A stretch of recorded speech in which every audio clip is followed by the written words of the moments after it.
रघु धूल से सना हुआ ईंट के भट्टे पर काम करता है। उसका मौसम से मुरझाया चेहरा लगातार धूप में वर्षों की मेहनत से बना है।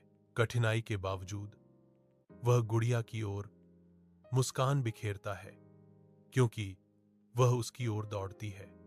बाबा, आज मेरे लिए क्या लाए? रघु उसे एक मामूली उपहार देता है। उसकी आंखें एक पिता के वादे से भरी हुई हैं।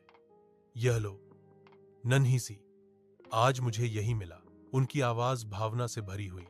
वह कसम खाता है, लेकिन मैं वादा करता हूं, एक दिन मैं तुम्हें मक्खन के साथ रोटी खिलाऊंगा। रघु कांपता है, उसका शरीर बुखार से त्रस्त है, फिर भी उसके हाथ कभी नहीं रुकते।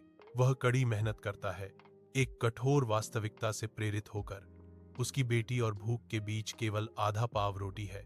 गुड़िया की मासूम आंखों में चिंता झलकती है। बाबा, तुम कांप क्यों रहे हो? वह पूछती है। उसकी आवाज छोटी है। रघु मुस्कुराहट को बलपूर्वक छिपाते हुए अपने दर्द को छुपाता है।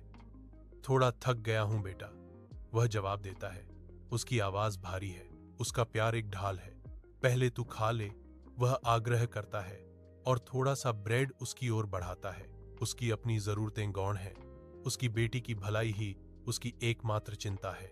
गुड़िया एक शांत भोर में जागती है, केवल रघु को शांत पाती है। उसकी सांस चली गई है, जिससे उसकी दुनिया बिखर गई है।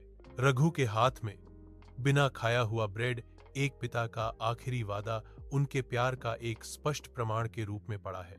शोकग्रस्त चेहरे इकट्ठा होते हैं।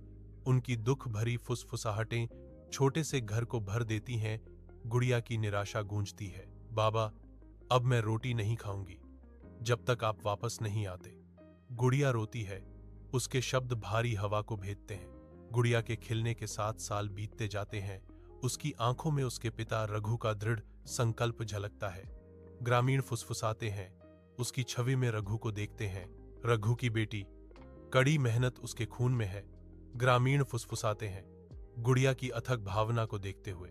गुड़िया अब एक सरकारी अधिकारी एक रोटी भवन खड़ा करती है, यह सुनिश्चित करते हुए कि उसके गांव में कोई भूखा न सोए। गुड़िया अपने पिता की तस्वीर पर चढ़ती है, लिखती है, रोटी जो मेरे पिता ने मेरे लिए छोड़ी थी, अब हर किसी के लिए उपलब्ध होगी।